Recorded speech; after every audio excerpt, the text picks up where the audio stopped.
Greetings, Starfighters. Season 13, right. Season 13 of Shameless Cashgrab continues in the same month as the 9th anniversary of Shameless Cashgrab, though not on the day of, because I'm recording this on the day of. Anyway, next up is the Gnome-mobile. I know nothing about this movie beyond the title and the fact that it was directed by the same guy who directed Darby O'Gill and the Little People. So, yeah, it's going to be a short one. I don't really have anything to add. Happy anniversary of Shameless Cash Grab, I guess. Sorry, there was no anniversary thing this year either. Last year was for personal reasons. This year it was, I just couldn't convince anybody to do it. I don't think we're going to be getting another second opinions thing again anytime soon. But, you know, the ones that exist are, I'm really happy with those. The ones that, Editor Morgan and Robin did for the first 6 Best in Set movies. The ones that Ben and Keith from the Two Gay Geeks, R.I.P. Keith, who's a good friend. They covered Krull and Nosferatu, I think, for the 7th anniversary, and then Christian Ellis and Mike Mateen from Watching 100 Movies did The Beach Girls and Streets of Blood, the Worst in Set movies for seasons 2 and 4 on the Watching 100 Movies podcast. All of those are available in playlist form on this channel. Just look for SCG Second Opinions. And, who knows, maybe someday there will be more second opinions. I mean, probably not the way things are going, but watch the ones that are there. They're fun. Anyway, Gnome-mobile. Let's do this. So I have now watched the Gnome-mobile from 1967. I don't know if it's going to come through at all, but the audio section of this episode's going to be a little disjointed because I'm not recording it in one go like I normally do. The long story short here is that the office chair that I'd recorded a bunch of previous episodes of this show from collapsed under me when 2 of the 5 legs broke off, and I'm okay for the most part, but if I sit still for too long, like the top part of my butt starts to really hurt. Because I hit a hardwood floor at velocity. I also had got a small cut on the middle finger on my right hand and the heel of my right foot. It is definitely not fun. So, maybe I'm wrong. Maybe if I hadn't told you that, you wouldn't have noticed that I wasn't recording this all in one sitting, but there it is. Anyway, plot summary, courtesy of Letterboxd. An eccentric millionaire and his grandchildren are embroiled in the plights of some forest gnomes who are searching for the rest of their tribe. While helping them, the millionaire is suspected of being crazy because he's seeing gnomes. He's committed, and the niece and nephew and the gnomes have to find him and free him. This plot summary is actually a little misleading. The gnomes play no part in getting the millionaire out of his institutionalization. And also the niece and nephew didn't really need to find him because they overheard what facility he was being kept in on the phone, but that's all beside the point. So, while looking up images for this movie, I learned something I did not expect.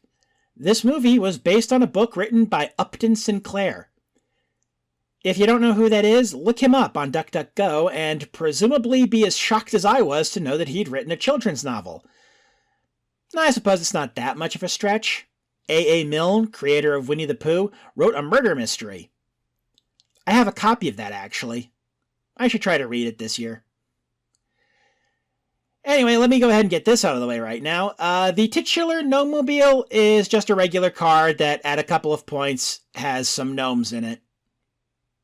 Yeah, I'm disappointed too. So the movie opens with said car on the road while the opening credits appear over it, and I see something I don't think I've ever seen before. The opening credits actually states an other movie 2 of the lead cast members have been in, specifically referring to them as the Mary Poppins kids. Oh dear, I don't think that's a good sign. Having that information on the back of a DVD or VHS or Blu-ray case or whatever would be one thing, as long as the other credits don't take up more space than the actual description of the story. But putting it in the movie itself? Like I said, oh dear. On the plus side, it looks like they did actual location shooting for these credits, and the location is quite pleasant to look at. The credits end, and we go to an office building in San Francisco with the words Mulrooney Lumber on the side, and fade into a giant office that I think dwarfs even Mr. Burns, and there's a business conversation going on. This is where we meet our eccentric millionaire from the plot summary, DJ Mulrooney. Long story short, he promises one of his people he'll be at a meeting in Seattle and drives off in the car that will become the Gnome-mobile later in the movie, nearly crashing into someone as he speeds out of the parking complex. He goes to the airport and meets his grandchildren, Rodney and Elizabeth, our lead child characters for the movie. And then suddenly, a musical number about a car. Not the one our main characters are in, but one Mulrooney had when he was a younger man in Ireland. Mulrooney takes his grandkids into the forest, one he owns because he's a lumber baron, for a picnic lunch. Elizabeth wanders off and we follow her, and also some animals who are mostly real, except for a few shots where several different animals are all supposed to be staring at her in a group. But the effects work is decent enough for the time, so I'm not gonna knock it. Well, that is until we see our first gnome having a conversation with a raccoon. That bit of puppetry doesn't quite work. They talk about Elizabeth, arguing if Jasper, the gnome character, should try to talk to her. The animals are against it, fearing it would lead to gnome hunters entering the forest, but Jasper decides to go for it anyway, and jumps out from hiding in front of her. She takes seeing a gnome in stride. I imagine it helps that the gnomes of this movie are just humans being shot in forced perspective. Not as good as the last movies, despite being made almost a decade later, sad to say. We go back to Mulrooney and Rodney having their picnic, and of course the Irish character is talking about leprechauns. Elizabeth runs in and drags Mulrooney to speak to the gnome, saying he's the best person to help the gnome with his trouble. They arrive at where Elizabeth had spoken to Jasper, but he's not there. Understandably, this leads Mulrooney to think Elizabeth was just playing, until she gets upset. Jasper, who'd been watching the whole time, still doesn't entirely trust Mulrooney for having a shifty look, but he reveals himself out of guilt when Elizabeth starts crying. Pretty effective crying, too. Props to the actress. I was actually starting to get sad. Then again, I was watching this movie towards the end of a pretty rough month, so maybe that had something to do with it. Anyway, Mulrooney is stunned to see and speak to a gnome. Rodney is still not convinced, despite what's in front of him, but the line delivery on it is funny. Jasper decides that showing Mulrooney what his problem is would be faster than telling, so he gets them to follow him as he jumps off in the opposite direction he came from. He leads the family to his grandfather, who, according to Jasper, is becoming more transparent with each passing hour. Guess he failed to get his parents to kiss at the Enchantment Under the Sea dance. Oh, fuck me, Okay, I wrote this Back to the Future joke before the recent allegations against Crispin Glover came out, and it didn't occur to me to change it. Whoops. Okay, let's just gloss over that uncomfortableness real quick. So, Jasper thinks Mulrooney can help, or at least he's been convinced by Elizabeth that Mulrooney can help. And I guess he can, because he figures out that, much like leprechauns, gnomes can keep going on forever, but only if they want to. He asks if Jasper's grandfather has recently had something to happen to him that's made him lose the will to live. Insert obvious joke about the past 10 years here. Jasper says his grandfather has given up hope of Jasper ever marrying and having kids of his own, and, oh boy, Jasper, there's a subreddit called r/insane parents that is full of people who can relate to your situation. The grandfather snaps back to opacity when he realizes the people Jasper has been talking to are humans, or Dudeen, as Jasper says gnomes call humans, but I'm sticking with humans. This is because Jasper's grandfather blames humans for the two of them being alone in the first place, cut off from the rest of gnome kind. Reluctantly, Mulrooney agrees to offer help, and just as reluctantly, the gnome grandfather accepts it. We fade to the car on the road again, with Jasper and his grandfather in the back, and we get a title drop for the movie in the form of a song. If this movie is meant to be a musical, hopefully we'll get some numbers that don't take place in the car. Spoiler alert, we don't. Every song in the movie happens in the car. The grandfather also gets a name at this point, Nobby. He and Mulrooney are played by the same actor, in fact. We get backstory here as well, with Nobby saying that it was when the trees started getting cut down that the gnomes started disappearing.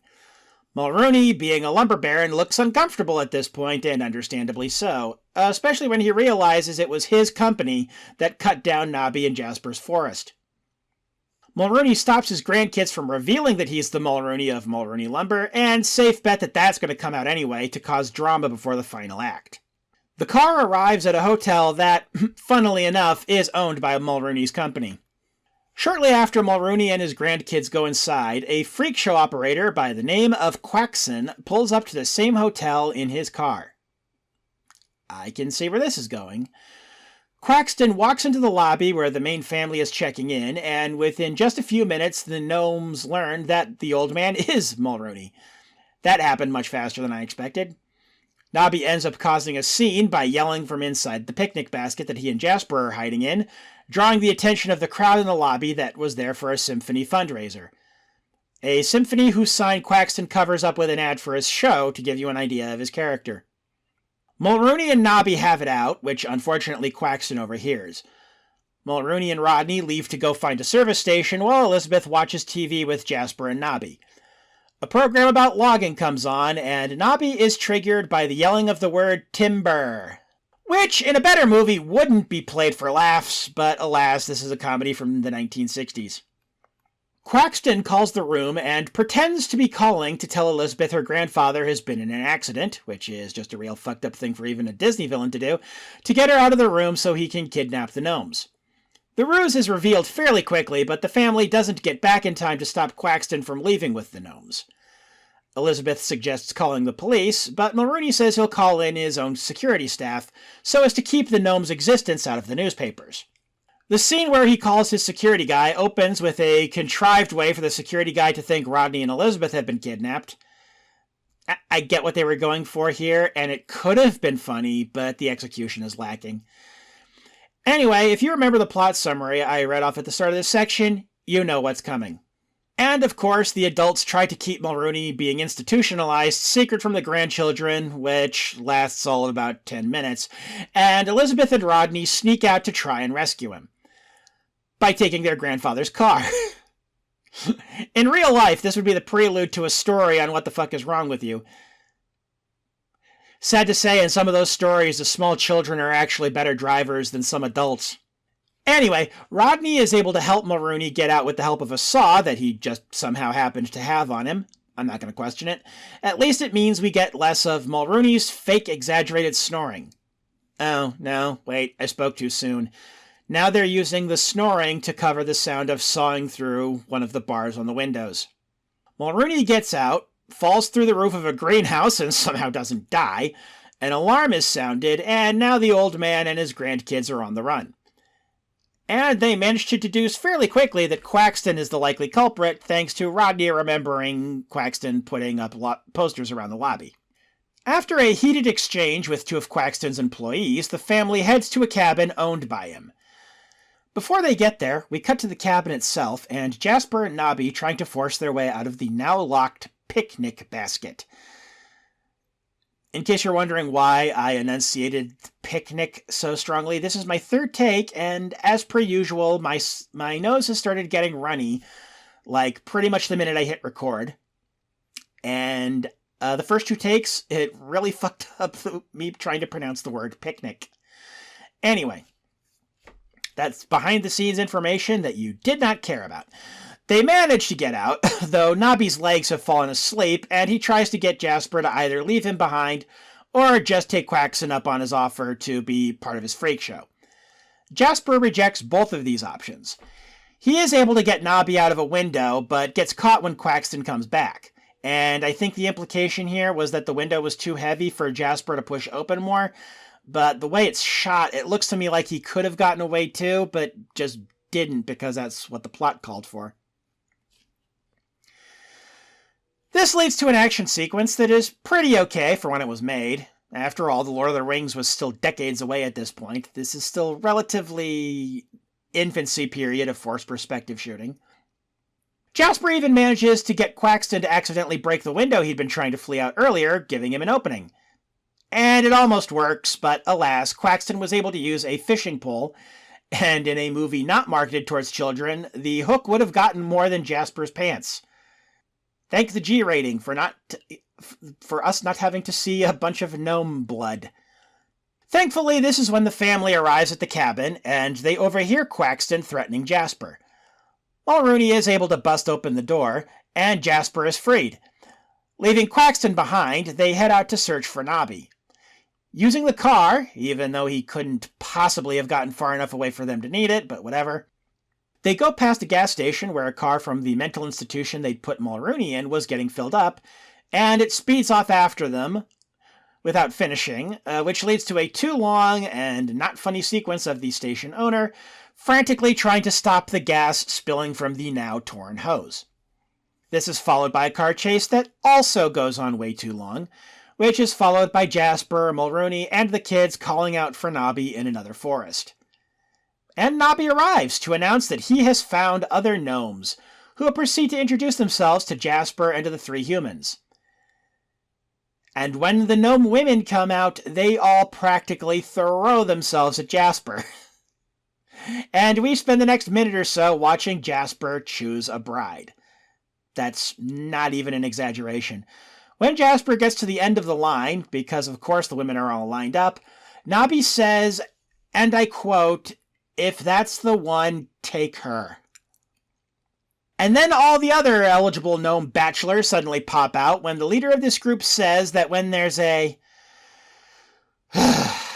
bumper crop of females, Jesus fuck, that felt icky to say, they all get a chance. And then the gnome dating games shenanigans starts.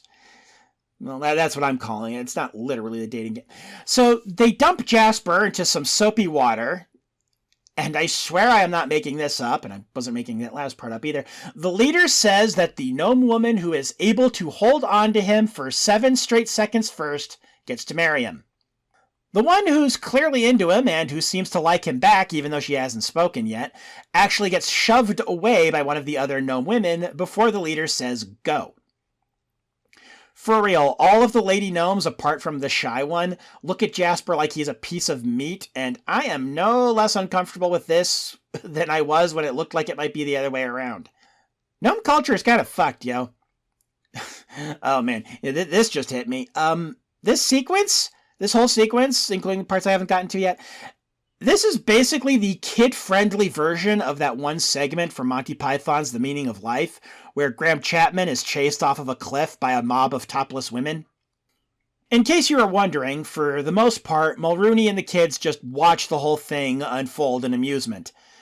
Jasper is able to distract the mob of horny gnome women, a sentence that actually exists now, and is able to get the attention of the shy gnome who liked him back.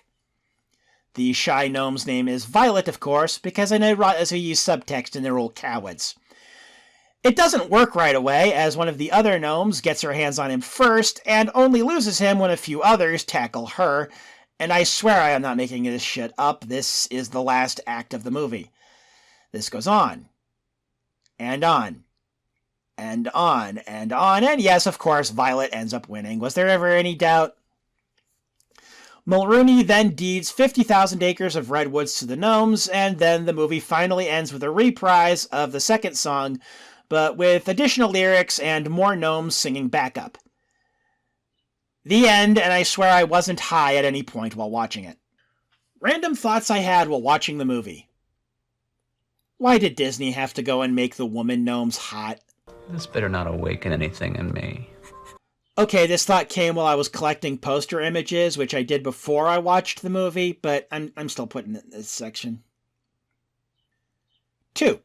For a movie that's only about 84 minutes, including credits, it still feels like there's more than a little padding. 3.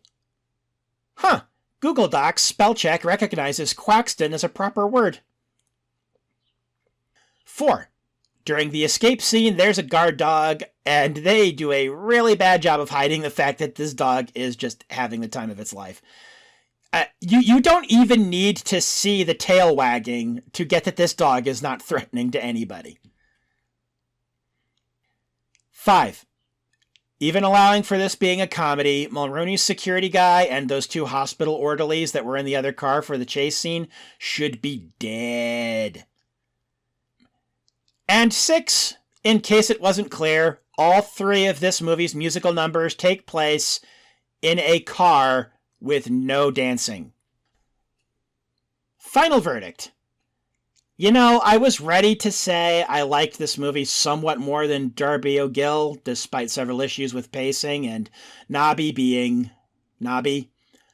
Probably the biggest complaint I have about the movie is Nobby, the gnome grandfather. The writers of this film really seem to think that loud and never shuts up is the same as being funny. Kind of like the Nostalgia Critic. But then we get to the last act, where the other gnomes are found, and suddenly we get a bunch of thirsty lady gnomes chasing a guy covered in soap bubbles for like 7 or 8 minutes. We also never get any closure over Mulrooney's status as a fugitive from a mental institution. And there's the pacing. I already mentioned the pacing before. Whoops.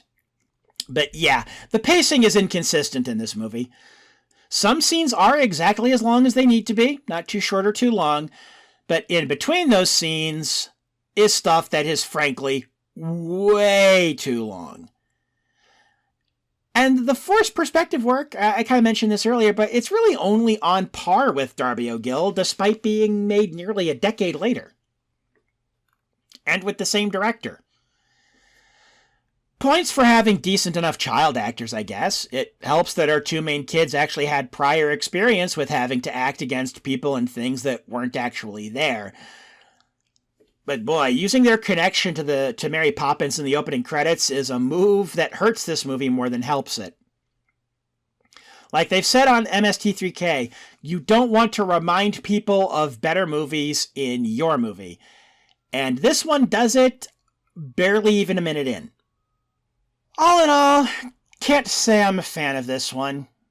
If it ends up topping Darby O'Gill in the season wrap-up, it's going to be for the Mary Poppins kids, but not much else. Well, come back next time when we cover a movie with a bit of a mouthful of a title. The one and only genuine original Family Band. Have fun. Stay safe.